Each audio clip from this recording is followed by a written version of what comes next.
¿Hasta qué punto se puede ocultar la realidad cuando la fama deja de ser una protección y comienza a convertirse en un problema? ¿Qué se esconde realmente detrás de los lujos, las carcajadas y los característicos sombreros de los influencers norteños? ¿Y qué tan rápido puede desvanecerse alguien aunque sea visto a diario por miles de personas? El 7 de abril, Fernando Angulo, conocido como Ranchero 95, dejó de compartir historias, de contestar mensajes y de grabar contenido. Al inicio, todo apuntaba a una pausa más, como las que suelen tomar los creadores de contenido del campo.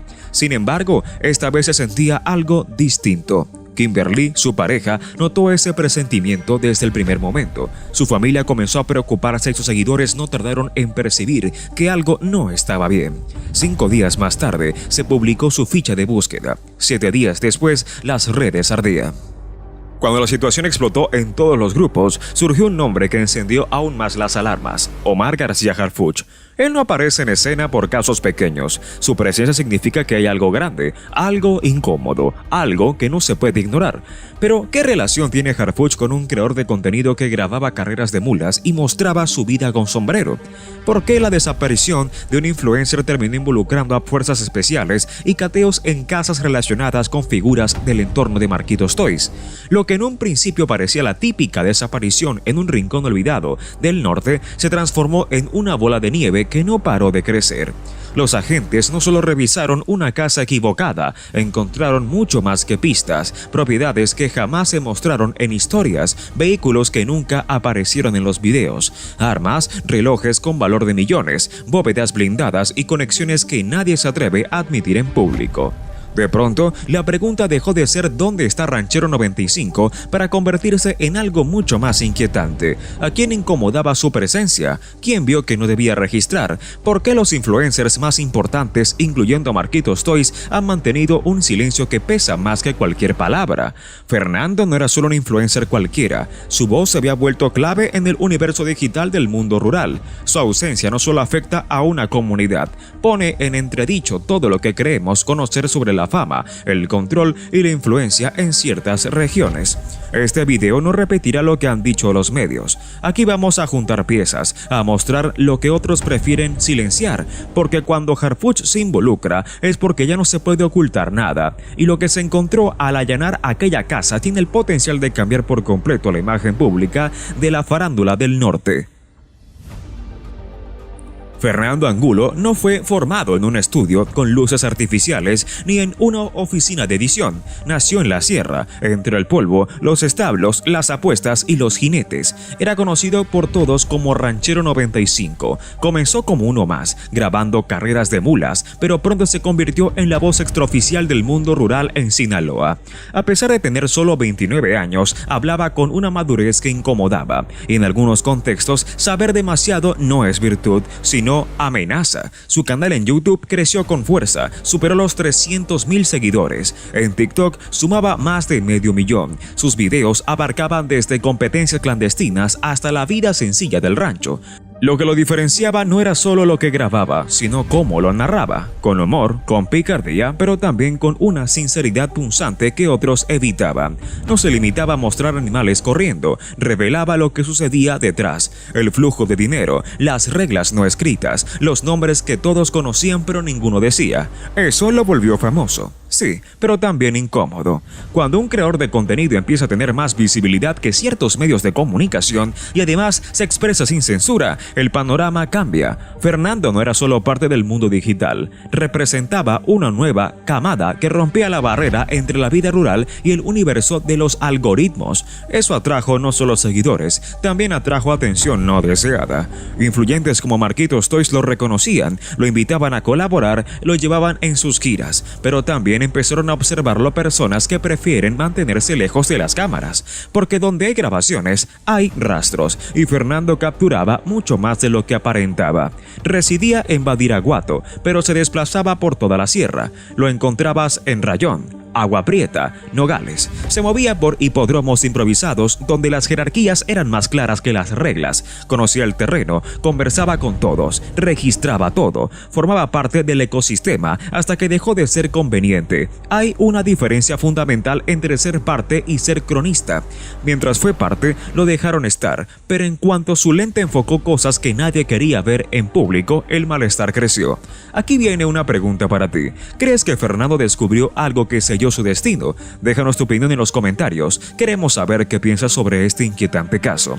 Y si llegaste hasta aquí, es porque esta historia te tocó. Así que suscríbete, activa la campanita y comparte este video con alguien que debería conocer lo que realmente sucede en las redes del norte.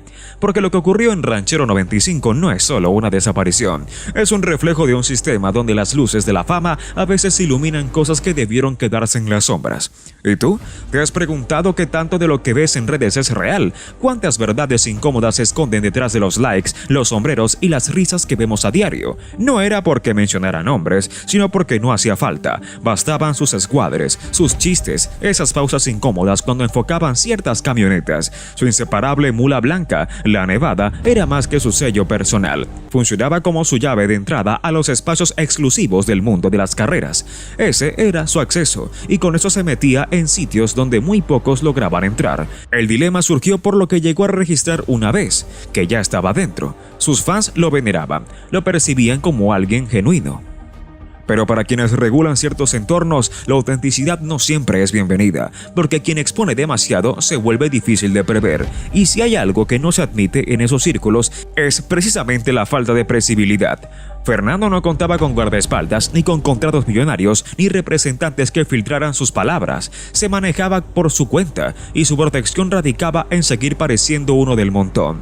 Pero cuando su canal comenzó a alcanzar cifras elevadas, dejó de pasar desapercibido. Y eso, en zonas como la Sierra Norte, puede transformarse más en una condena que en un triunfo. En transmisiones breves, videos en directo o pláticas con su audiencia, se le escapaban comentarios, menciones de eventos que no debían documentarse, alusiones a personajes que era mejor ni etiquetar. Nada explícito, pero lo justo para activar alertas. Así, sin buscarlo, Fernando traspasó una frontera, dejó de ser el cuate del barrio y se convirtió en el espectador incómodo, porque donde antes veían a un chavo con celular, ahora veían a alguien con influencia, y las voces, cuando crecen demasiado, dejan de ser controlables. Lo más potente no era lo que decía, sino lo que representaba, que un joven de campo, sin conexiones ni patrocinadores, tuviera más alcance que una cadena televisiva, que sus relatos impactaran más que comunicados oficiales y que incluso pudiera terminar revelando algo indebido, aunque no fuera con esa intención. Muchos lo aplaudían por lo que mostraba, pero otros comenzaban a sentirse inquietos por lo que dejaba entrever, porque hablar del campo no es solo hablar de ganado y sembradíos, también es hablar, aunque sin decirlo, de estructuras que no aparecen en mapas, jerarquías que no están en Wikipedia, pero que se respiran en el aire. Eso fue lo que hizo único a Ranchero 95. No era periodista ni portavoz, era un observador privilegiado grabando desde adentro un entorno que casi siempre se graba desde lejos, y eso inevitablemente conlleva un costo.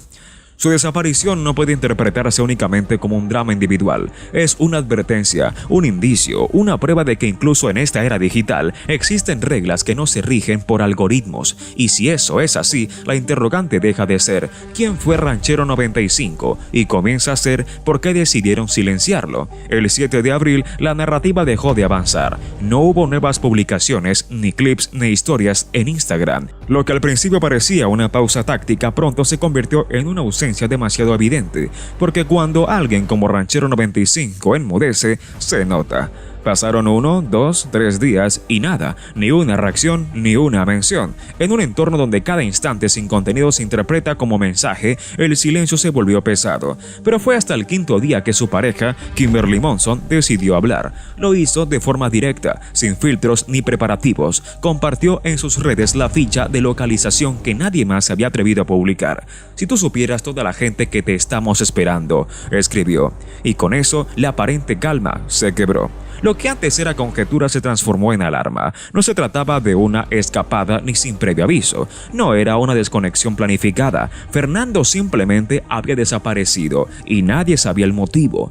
La denuncia oficial se levantó el 12 de abril, 5 días después de la última vez que alguien tuvo contacto con él. En términos de redes sociales, eso es un abismo. En la vida real, es una brecha de peligro enorme, porque esos días perdidos pueden ser la diferencia entre buscar con ilusión o con resignación. Y aquí comienza lo realmente extraño. La ficha oficial no se activó sino hasta el 14 de abril, es decir, 2 días después de la denuncia, 7 días tras su desaparición. Pero lo que más resaltaba por su ausencia eran las verdades incómodas. ¿Quién fue la última persona que lo tuvo a la vista? ¿En qué sitio exacto se encontraba? ¿Qué palabras intercambiaron en esa última charla? Fernando contaba con rasgos distintos inconfundibles. Una quemadura en la espalda con la marca R95, una cicatriz producto de una intervención quirúrgica en el abdomen, brackets, una estatura de 1,60 m, tez clara y un peso de 73 kilos. Todo eso estaba documentado. Sin embargo, daba la impresión de que nadie lo había visto, ni en el centro de Rayón, ni en el evento que había promovido, ni siquiera en el trayecto que debía recorrer para regresar. Y eso hiere más que cualquier folio de investigación, la sensación amarga de que durante varios días a nadie pareció importarle.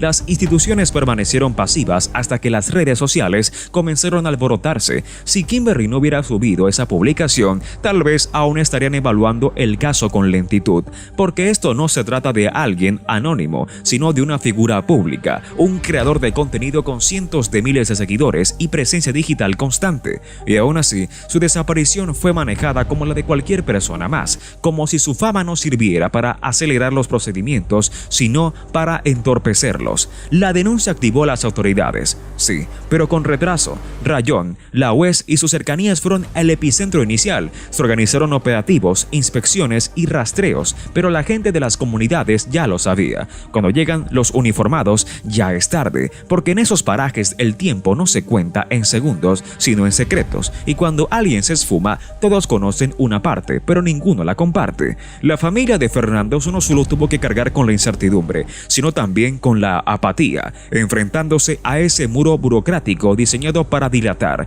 para encubrir, para no incomodar, porque en ciertos territorios mover las piezas inadecuadas puede provocar consecuencias que pocos están dispuestos a afrontar. Y aquí es donde la historia se desvía del guión convencional, porque no hablamos de una desaparición al azar, hablamos de alguien con agenda pública que notificó su asistencia a una carrera en Rayón el día 18 de abril, que difundió el evento, que mencionó a su mula favorita, la Nevada, y que incluso retó a Genoveva. Entonces, ¿qué sucedió? ¿De verdad no alcanzó a llegar al evento o se asistió y alguien lo está encubriendo? Los comunicados oficiales evaden el asunto. No se menciona al hipódromo ni el evento, ni los nombres que a quienes lo organizaron. Solo se habla de labores de búsqueda, como si eso fuera suficiente, como si nadie tuviera derecho a cuestionar más a fondo. Pero sus seguidores sí cuestionan, y mucho. Comenzaron a investigar, a revisar grabaciones, a buscar indicios, porque cuando las autoridades guardan silencio, la comunidad digital rellena los vacíos con teorías, con conjeturas, con fragmentos dispersos, porque todo silencio prolongado empieza a aparecer en encubrimiento. Mientras tanto, el reloj sigue su curso, los días se apilan, los comunicados siguen siendo ambiguos y el rostro del ranchero 95 continúa circulando, no en canales oficiales, sino en los teléfonos de quienes aún no se resignan. El 15 de abril, un hallazgo cambió el panorama. No fue un cadáver, ni un testigo. Fue el automóvil de Fernando Angulo. Fue localizado en un ejido rural al este de Hermosillo, a más de 120 kilómetros del último lugar donde fue visto. No estaba oculto, ni incinerado. Estaba ahí, como una silueta olvidada, demasiado notoria para pasar desapercibida, pero demasiado conservada para ser coincidencia. La noticia no la anunció la fiscalía mediante una rueda de prensa. No hubo helicópteros ni acordonamientos en los noticieros. Solo un escueto mensaje. Se localizó un vehículo perteneciente al ciudadano Fernando Angulo en una zona rural del municipio de Hermosillo, sin pormenores, sin motivos, sin contexto. Y fue ahí donde el caso dio un giro, porque si ese automóvil fue trasladado desde Rayón hasta Hermosillo, alguien tuvo que haberlo conducido. No es un trayecto que se recorra por equivocación, ni una distancia que se cubra sin una intención clara. Hablamos de horas por una carretera estatal, atravesando retenes, comunidades, miradas. No hay forma de que ese traslado haya sucedido sin planificación y sin colaboración. Silenciosa. No intentaron ocultar el vehículo, lo dejaron ahí, a plena vista, como si quisieran que alguien lo encontrara, como una manera de decir que Fernando ya no estaba. Pero que el mensaje seguía latente. Si la intención hubiera sido borrar cualquier indicio, lo habrían incendiado o arrojado en una zona boscosa. Pero no, lo aparcaron con toda la intención. Y fue entonces como si alguien hubiera activado un protocolo de emergencia, que surgió un nombre hasta entonces ausente del caso: Omar García Harfuch, ex titular de seguridad en la capital, antiguo responsable de inteligencia, figura clave en investigaciones de alto calibre. Harfuch no interviene por rutina. Su presencia implica que algo es demasiado delicado para fallar o que ya se ha salido de control y es necesario intervenir. Su involucramiento no fue anunciado oficialmente al principio. La información llegó primero por filtraciones internas y luego fue replicada por medios de alcance nacional. Se le relacionó con el seguimiento de maniobras de inteligencia en la entidad. ¿Por qué él? ¿Qué tenía el caso de Ranchero 95 que mereciera su atención? Cuando un operador como Harfuch aparece, no lo hace por cortesía. Su aparición suele significar que existen indicios sensibles, vínculos comprometidos o verdades difíciles de manejar.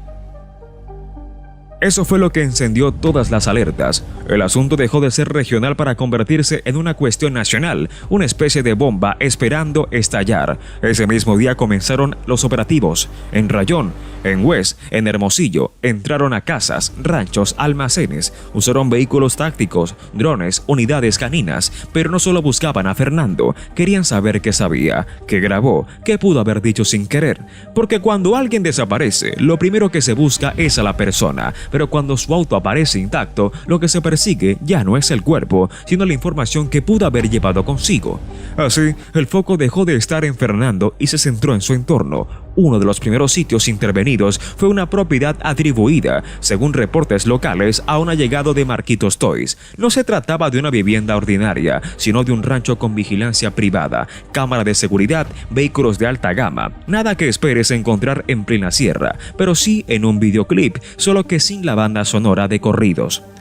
La llegada de las autoridades no fue aleatoria, iban con coordenadas, con órdenes específicas y según informes no oficiales salieron del lugar con más dudas que certezas. Lo que hallaron no era exactamente lo que buscaban, pero sí lo suficiente para confirmar que iban por buen camino. Autos con matrículas manipuladas, armas sin registro, relojes caros, fajos de efectivo y papeles que ahora forman parte de una carpeta federal independiente.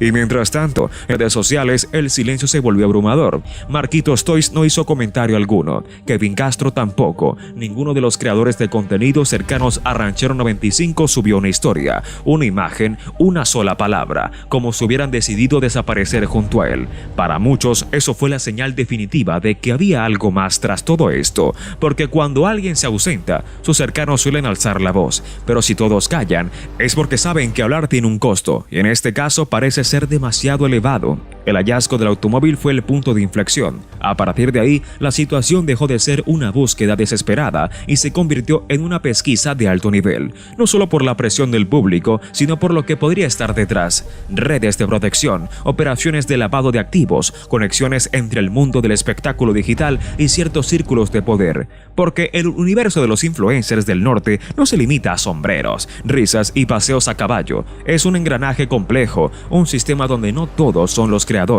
Algunos son piezas clave y otros testigos comprometidos. Y eso era lo que volvía a Fernando tan incómodo. No necesariamente porque supiera todo, sino porque podía exponerlo sin siquiera darse cuenta. Ahora, con Harfuch presente, el tablero cambió. Ya no se trata únicamente de localizar a un influencer perdido, se trata de evitar que una chispa desate un incendio que alcance lugares incómodos. Mientras tanto, en las sombras, las investigaciones avanzan. Y la sociedad sigue esperando solo una cosa: respuestas, porque cuando los uniformados irrumpen en una propiedad en plena sierra, no lo hacen por rutina. Y cuando esa propiedad está conectada con el círculo cercano de los influencers más visibles del norte, las incógnitas no solo aumentan, se disparan con un morbo inevitable. Difundido ampliamente en redes, el rancho se volvió tema de conversación por su apariencia lujosa. Las imágenes filtradas del sitio lo corroboraron. Más que una vivienda, parecía una fortaleza. Cámaras de vigilancia, muros elevados, autos de alta gama alineados perfectamente. Todo pulcro, todo costoso. Pero lo más llamativo no fue lo hallado, sino quién no apareció. Legalmente, el inmueble no estaba a nombre de Marquitos Toys, pero tanto residentes como admiradores y hasta medios locales sabían la verdad. Ahí se grababan videos, se organizaban reuniones y él, junto con varios colegas influencers, había estado ahí en repetidas ocasiones. Lo que las autoridades descubrieron dentro generó más incógnitas que respuestas: relojes con valor millonario, armas personalizadas, una caja fuerte llena de billetes y una habitación equipada con material de grabación profesional. Todo esto en un área donde muchos apenas tienen acceso a señal telefónica. El contraste era impactante, pero no hubo arrestos ni culpables señalados, solo un comunicado oficial que hablaba de diligencias y líneas de investigación abiertas, palabras que en la práctica se traducen como vimos demasiado, pero aún no diremos nada. A medida que la noticia del cateo se esparcía como incendio en pastizal seco, el mutismo en el universo influencer se volvió ensordecedor. Marquitos Toys, que hasta hacía poco publicaba decenas de historias diarias, no emitió ni una sola declaración. No hubo mensajes de solidaridad, ni menciones, ni gestos.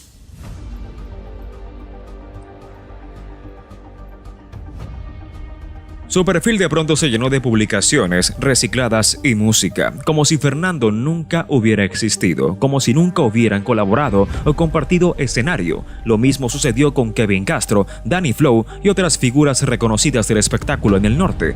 El silencio colectivo fue tan evidente que se convirtió en noticia por sí solo. Era miedo. Estaban protegiendo a alguien. Sabían más de lo que podrían expresar públicamente. Para muchos, ese silencio fue una declaración, porque una cosa es no involucrarse y otra muy distinta es fingir que nada ha ocurrido cuando desaparece alguien de tu círculo. Fernando no era un seguidor más, formaba parte del grupo, compartían aventuras, contenido, bromas, eventos y ahora ni una mención. Eso huele a algo turbio. En redes, el olvido no es accidental, es planificado, es una medida y su único fin es evitar verse salpicando por algo que podría escalar a otro nivel. Sin embargo, lo que más estremeció al público no fue el incautado, sino el estilo de vida que empezaba a salir a la luz. Detrás de los sombreros vaqueros, los caballos y los corridos tumbados había una estructura de propiedades ocultas, dinero en efectivo, armas exclusivas y vínculos sin nombre, una realidad que nunca apareció en sus contenidos, pero que ahora ya no se puede encubrir. ¿Qué hacía ese set de grabación profesional en una casa fuera del radar? ¿Para qué una bóveda llena de efectivo? ¿De dónde provenían esos autos sin matrícula visible? ¿Y por qué todo esto parece vincularse con personajes que cuentan con millones de seguidores como si fueran celebridades de televisión?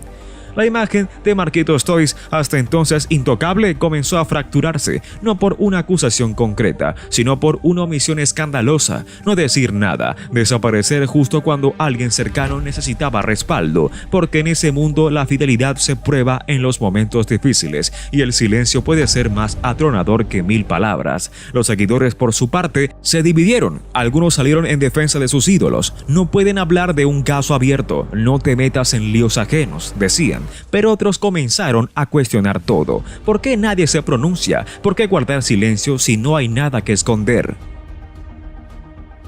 Y mientras el debate crecía, la figura de Fernando empezaba a diluirse, porque cuanto más se hablaba del cateo, menos se hablaba de él, como si el tema hubiera dejado de ser la desaparición para convertirse en las verdades incómodas que su ausencia podría desenterrar. Eso es lo más inquietante, que el foco haya cambiado tan rápido. ¿Dónde está? ¿Quién más está implicado? Y con la incorporación de Harf, la narrativa dio un giro radical. Ahora todo se maneja con cautela. Nadie quiere emitir declaraciones que puedan entorpecer las pesquisas. Pero la audiencia no vive en boletines. Vive del contexto, y ese contexto cada vez más apunta a que esto supera una simple desaparición. Es un entramado de poder, de imagen y de lo que se esconde detrás de una pantalla. Porque en este entorno los excesos no son simples pertenencias, son emblemas que definen estatus, y cuando alguien como Ranchero 95 comienza a documentarlos de cerca, con precisión y sin titubeos, deja de ser un creador de contenido para convertirse en una amenaza. Si los inmuebles intervenidos están cargados de enigmas, tal vez no se deba a que Fernando ocultó información, sino a que reveló más de lo que imaginaba. Cuando los hechos no se confirman, las teorías proliferan. Y en torno a Ranchero 95 hay más conjeturas circulando que datos oficiales. Algunos parecen verosímiles, pero todas comparten una raíz común. Emergieron del abismo que se forma cuando las instituciones no quieren o no logran comunicar lo que en verdad ocurre. Una de las primeras interpretaciones fue la más evidente, que Fernando se adentró en un terreno peligroso, que captó imágenes que nunca debieron ser difundidas, que sin intención inmortalizó un intercambio, un rostro o una junta que debía quedar fuera del encuadre. En un universo donde el silencio pesa más que las palabras, esa opción gana fuerza. Otra versión apunta a un adeudo, que sus apuestas en carreras no eran solo espectáculo, que había compromisos económicos de fondo, que la competencia entre la Nevada y la Genoveva no era solo por honor, sino por grandes sumas, y que alguien no estuvo dispuesto a aceptar una pérdida. Puede parecer radical, pero quienes conocen el ambiente de las carreras rurales saben que ahí se manejan cantidades superiores a las de muchos casinos. También se menciona que Fernando estaba demasiado enterado, no por ser investigador, sino por ser testigo, porque pertenecía al círculo, porque escuchaba charlas que no se graban, porque se le acercaban individuos que usualmente no confían en nadie, y porque su simple presencia con una cámara representaba una amenaza a códigos que dependen del hermetismo. Y claro, no falta quien afirma que todo es una escenificación, que su desaparición fue planeada, que es una estrategia para evadir, para resguardarse o que incluso para construir una historia más amplia, pero esa teoría, más seductora que suene, se debilita con el paso de los días, porque el sufrimiento de su familia es auténtico, porque nadie soporta semanas de incertidumbre solo por atraer atención. La angustia no se puede fingir con tanto realismo, pero más allá de cualquier suposición, lo que ha quedado totalmente expuesto es el desempeño o la falta de él, del aparato institucional. La ficha de localización tardó 7 días en emitirse. El vehículo fue localizado gracias a una operación discreta, no a un operativo coordinado. Los registros comenzaron cuando ya todo había sido desplazado y las versiones oficiales han sido más escasas que las pruebas encontradas por ciudadanos. Cuando la situación explotó en todos los grupos, surgió un nombre que encendió aún más las alarmas: Omar García Harfuch. Él no aparece en escena por casos pequeños. Su presencia significa que hay algo grande, algo incómodo, algo que no se puede ignorar. Pero, ¿qué relación tiene Harfuch con un creador de contenido que grababa carreras de mulas y mostraba su vida con sombrero? ¿Por qué la desaparición de un influencer terminó involucrando a fuerzas especiales y cateos en casas relacionadas con figuras del entorno de Marquitos Toys? Lo que en un principio parecía la típica desaparición en un rincón olvidado del norte se transformó en una bola de nieve que no paró de crecer. Los agentes no solo revisaron una casa equivocada, encontraron mucho más que pistas, propiedades que jamás se mostraron en historias, vehículos que nunca aparecieron en los videos, armas, relojes con valor de millones, bóvedas blindadas y conexiones que nadie se atreve a admitir en público. De pronto, la pregunta dejó de ser ¿dónde está Ranchero 95? Para convertirse en algo mucho más inquietante. ¿A quién incomodaba su presencia? ¿Quién vio que no debía registrar? ¿Por qué los influencers más importantes, incluyendo a Marquitos Toys, han mantenido un silencio que pesa más que cualquier palabra? Fernando no era solo un influencer cualquiera. Su voz se había vuelto clave en el universo digital del mundo rural. Su ausencia no solo afecta a una comunidad, pone en entredicho todo lo que creemos conocer sobre la fama, el control y la influencia en ciertas regiones. Este video no repetirá lo que han dicho los medios. Aquí vamos a juntar piezas, a mostrar lo que otros prefieren silenciar, porque cuando Harfuch se involucra es porque ya no se puede ocultar nada, y lo que se encontró al allanar aquella casa tiene el potencial de cambiar por completo la imagen pública de la farándula del norte. Fernando Angulo no fue formado en un estudio con luces artificiales ni en una oficina de edición. Nació en la sierra, entre el polvo, los establos, las apuestas y los jinetes. Era conocido por todos como Ranchero 95. Comenzó como uno más, grabando carreras de mulas, pero pronto se convirtió en la voz extraoficial del mundo rural en Sinaloa. A pesar de tener solo 29 años, hablaba con una madurez que incomodaba. Y en algunos contextos, saber demasiado no es virtud, sino amenaza. Su canal en YouTube creció con fuerza, superó los 300,000 seguidores. En TikTok sumaba más de 500,000. Sus videos abarcaban desde competencias clandestinas hasta la vida sencilla del rancho.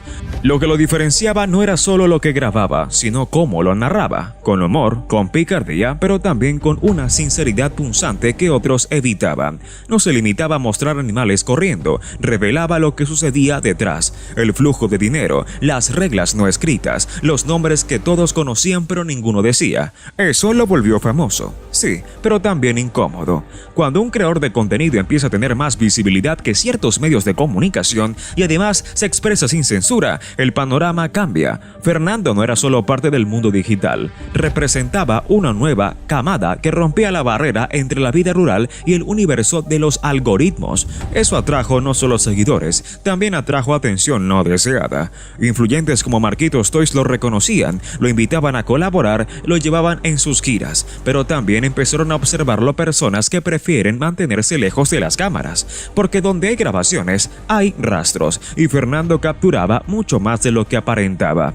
Residía en Badiraguato, pero se desplazaba por toda la sierra. Lo encontrabas en Rayón, Agua Prieta, Nogales. Se movía por hipódromos improvisados donde las jerarquías eran más claras que las reglas. Conocía el terreno, conversaba con todos, registraba todo, formaba parte del ecosistema hasta que dejó de ser conveniente. Hay una diferencia fundamental entre ser parte y ser cronista. Mientras fue parte, lo dejaron estar, pero en cuanto su lente enfocó cosas que nadie quería ver en público, el malestar creció. Aquí viene una pregunta para ti. ¿Crees que Fernando descubrió algo que selló su destino? Déjanos tu opinión en los comentarios. Queremos saber qué piensas sobre este inquietante caso. Y si llegaste hasta aquí, es porque esta historia te tocó. Así que suscríbete, activa la campanita y comparte este video con alguien que debería conocer lo que realmente sucede en las redes del norte. Porque lo que ocurrió en Ranchero 95 no es solo una desaparición. Es un reflejo de un sistema donde las luces de la fama a veces iluminan cosas que debieron quedarse en las sombras. ¿Y tú? ¿Te has preguntado qué tanto de lo que ves en redes es real? ¿Cuántas verdades incómodas se esconden detrás de los likes, los sombreros y las risas que vemos a diario? No era porque mencionara nombres, sino porque no hacía falta. Bastaban sus escuadres, sus chistes, esas pausas incómodas cuando enfocaban ciertas camionetas. Su inseparable mula blanca, la Nevada, era más que su sello personal. Funcionaba como su llave de entrada a los espacios exclusivos del mundo de las carreras. Ese era su acceso, y con eso se metía en sitios donde muy pocos lograban entrar. El dilema surgió por lo que llegó a registrar una vez, que ya estaba dentro. Sus fans lo veneraban, lo percibían como alguien genuino. Pero para quienes regulan ciertos entornos, la autenticidad no siempre es bienvenida, porque quien expone demasiado se vuelve difícil de prever, y si hay algo que no se admite en esos círculos es precisamente la falta de previsibilidad. Fernando no contaba con guardaespaldas, ni con contratos millonarios, ni representantes que filtraran sus palabras. Se manejaba por su cuenta, y su protección radicaba en seguir pareciendo uno del montón. Pero cuando su canal comenzó a alcanzar cifras elevadas, dejó de pasar desapercibido, y eso, en zonas como la Sierra Norte, puede transformarse más en una condena que en un triunfo. En transmisiones breves, videos en directo o pláticas con su audiencia, se le escapaban comentarios, menciones de eventos que no debían documentarse, alusiones a personajes que era mejor ni etiquetar. Nada explícito, pero lo justo para activar alertas. Así, sin buscarlo, Fernando traspasó una frontera, dejó de ser el cuate del barrio y se convirtió en el espectador